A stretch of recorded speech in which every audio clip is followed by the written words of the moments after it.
So welcome to our newest podcast for Balance My Hormones. And we've got a new guest with us today. It's Dr. Steven, the lifting dermatologist. Steven Devos, right? That's how you pronounce it. Yeah. Yeah, he's the lifting dermatologist. You probably see him on YouTube channels. He's got a very popular YouTube channel. Normally we sort of ask you guys, whoever comes on, you want to do a bit of an introduction about yourself, sort of your history, maybe your own experience with TRT, but obviously your career as well. Yeah, sure. Thanks for having me. So I'm 44. I live in Belgium, and I've been lifting weights since I was 16. I started into the fitness world because I was doing a lot of judo competition at that time. So I wanted to bring my strength a bit up. But after I was 25 something, I stopped the judo competition because of injury risk, etc. And I just kept on lifting weights, and it was more into the aesthetics that I was interested in. Okay. So in the meanwhile, when I was 25, I became an MD, and 4 years later, I became a dermatologist. In Belgium, it takes 11 years to become a dermatologist. Wow, really? Wow. 7 to be a doctor, a general doctor, and then 4 more years of specialization. Wow. Okay. So you must have been interested in it to put in the work to get there after 11 years. Yeah, so. You must be. But the interest in fitness and the interest in dermatology blends in nicely, because I've always believed that both are into aesthetics a lot. Because if you have acne, for example, or just in wrinkles getting older, it's always talking about aesthetics, the looks, how you come over to other people. So it crosses over with fitness, having a nice body, and yeah. And you're in pretty good shape. Like, I've seen your videos. I think you mentioned in one of your videos that you had very good genes, but I don't think that's the excuse for everything. You've done a fair amount of lifting in your life. But I mean, judo's. I've done 28 years of lifting now, but of course you have to have the good genes. My granddad was a boxing champion, but in the 1920s something. But I have the same build, so that's good. That's where it comes from anyway. Judo is quite taxing as well. I think I did a small amount when I was younger, but that's a tough sport, right? Yeah. When you're 16, 18 years old, you can do whatever you want, you recover. But when you're getting over 20, 25, you have more and more injuries, and the risk isn't worth it anymore. So I stopped it for that reason, because I thought you can't do judo on a just recreational kind of manner, because you're 25, you have to train, and you can think on the training, well, I won't take it too hard today, but then you have an opponent of 16 years old, and he wants to give it all, and so fall on your head all the time, or you just give it all as well. So you're either 100%, or it's not like you can go for a jog instead of a sprint. You have to be there because you're fighting someone, I suppose. Did you have any serious injuries? What injuries did you have? Was it just gradual? No, nothing serious. But I was 25. I was just starting as a general doctor then in the clinic, and I was all the time with the blue eye, with the sword. I used to play rugby. I used to play rugby until a year ago, and when I was working in the hospital, a fair amount of time ago, people actually, they never asked, but they thought I had a skin condition. My face was always like smashed up. So it was like, your face looks really good at the moment. I was like, I've stopped playing rugby. Then, I thought you had like, some serious psoriasis or something like that. I was just, nose all over the place. So I can attest to that as well. Yeah, absolutely. Okay. So, you worked as a doctor. At what point did you realize that you needed TRT, or what point did you start looking into TRT? Well, I haven't always been in shape. Of course, I've had 3 little children in the meanwhile as well. They're 11, 9, and 6 years old. And maybe that can be an excuse for being a bit out of shape. The years that they are a baby, you have tough times, having tough nights. Dad bod. Get the dad bod.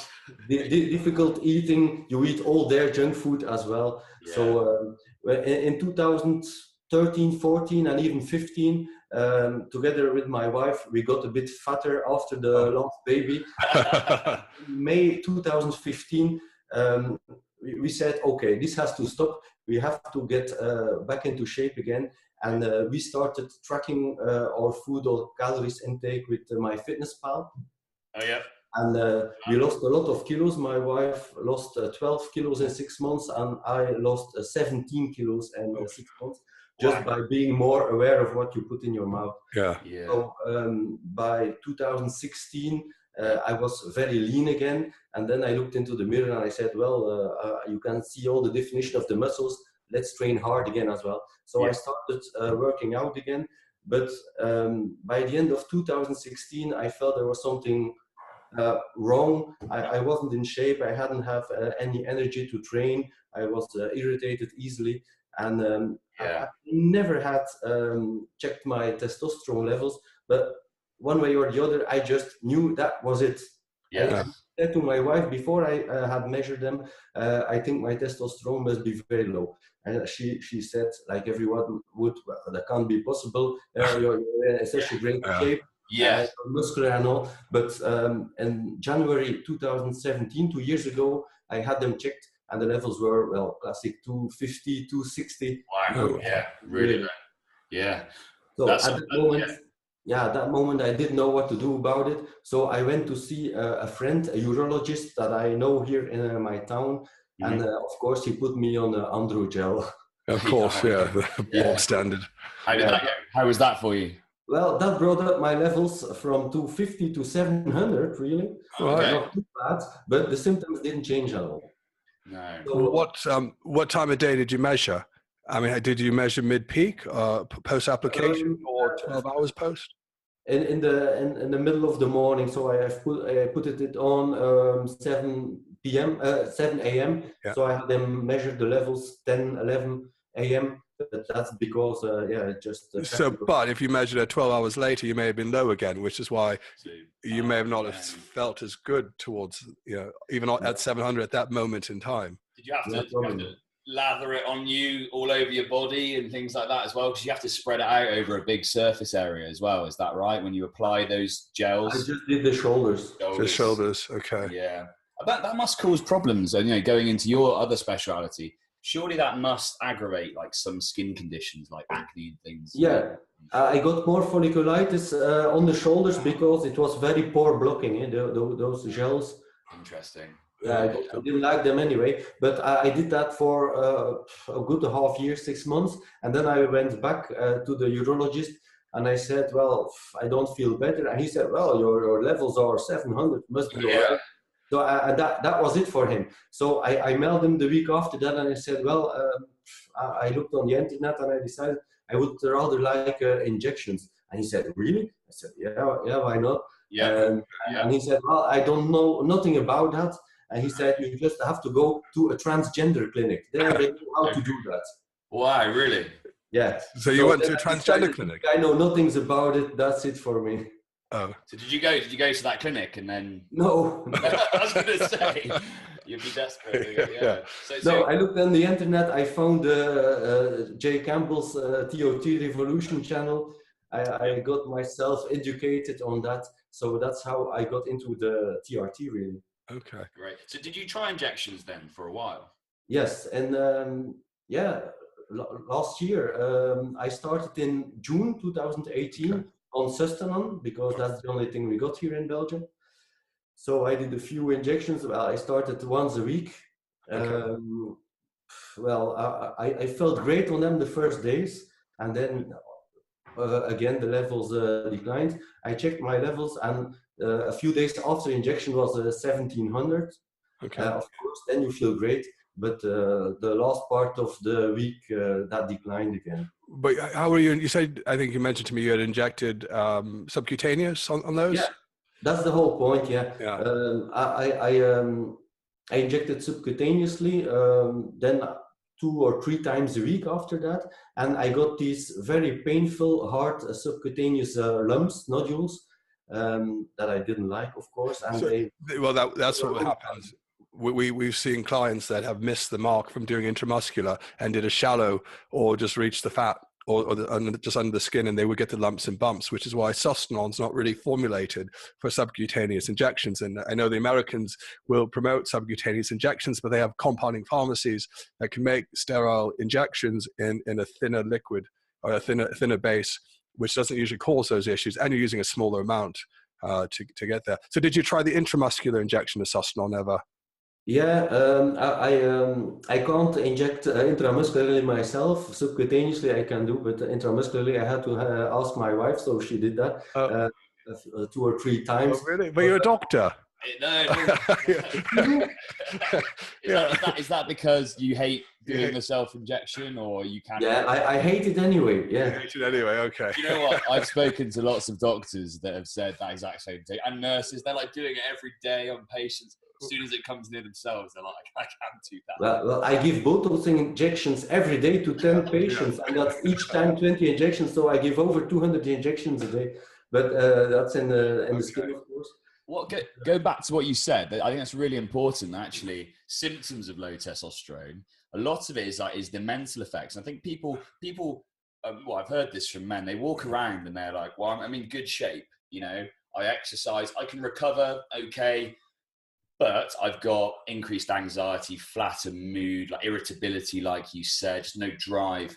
And they write themselves off as being okay. And so do lots of other doctors, because they say, oh, you must, you look at you, you're not fat, you're not super skinny or anything like that. And I think that's important for people to notice, particularly if you've got good genes like yourself, that actually you might look okay, but you might be really struggling, with those symptoms. So I thought that's something important to know, because I think that happens to a lot of people. So you went on to the creams then, is this right? Is that right? You went on to the scrotal application cream is that after sort of Dr. Nichols and Jay sort of suggested it? Yeah, I contacted Dr. Keith Nichols directly after having the trouble with the Sustanolon. Yeah. And he said, well, you have this formula, you really have to try it. I have a lot of patients on it, and it works really fine for them. And so it does for me as well. So I started on the cream, I guess, in August or September. And I feel... How often do you apply? Once or twice a day, or twice a day? Twice a day. Okay. Scrotally then, at both times. Yeah. Right. What did you do when you? So I started twice a day. Twice a day. Yeah, I'd always done twice a day. I never did once a day. Was this in Canada? No, so it was in California. So I was living in Ohio at the time, and I was originally put on injections. I was 22, so I was just quite young then. And then after the injections, the doctor said, okay, we're taking you off everything, see if your body recovers. I think that was the thought. It's just going to miraculously recover. Yeah. And eventually a couple of the other endocrinologists I'd come across like 6 months later, 8 months later, wasn't recovering, said, all right, maybe you need to be on some patches. So we started with some patches, but 1, 2, 3 patches. It was ridiculous to feel optimal. I saw a doctor at the Cleveland Clinic for one final request to say, hey, can you do anything about this? Can you put me on clomiphene? Can you do something so I can recover my natural levels, or anything to make this better, quicker? And he said, just leave it alone. Don't touch it. Don't do anything. So I said, well, this isn't the right answer for me. So I found this doctor in California, and he said, look, your levels at 300, 400, those are too low. Even levels at 500 are too low for someone your age at 22. So, I've got this high concentration testosterone cream. He called it Testo Cream in a PLO base. And I think this would work really well for you. Come out to my clinic and I can do a workup and see if you feel better. So, he started me on, I would do 1/8 of a teaspoon of creams. Because it came in a pot. It came in a little pot, and you scooped it with, and then you'd have to make sure you got levels, but it wasn't, it's as metered as you can get as far as the dose goes. I would apply it to my scrotum, sometimes on the rib cage, sometimes on the back. I got really good levels, but the thing I learned was the levels, it was dependent on when you measured it. So I'd measured it a couple hours post, and again, I went super physiological, but to be fair, you would get the same thing with an injection. And then we'd measure 12 or 24 hours later, and it was quite good. It was like, 700 12 hours later. So it was working. It's by getting that average, isn't it, at that level that's not, as stable as you can get it. So twice a day, trying to match that and sort of give regular symptomatic relief. I think that's key. Thanks for watching. If you enjoyed this video, please like and subscribe for future content.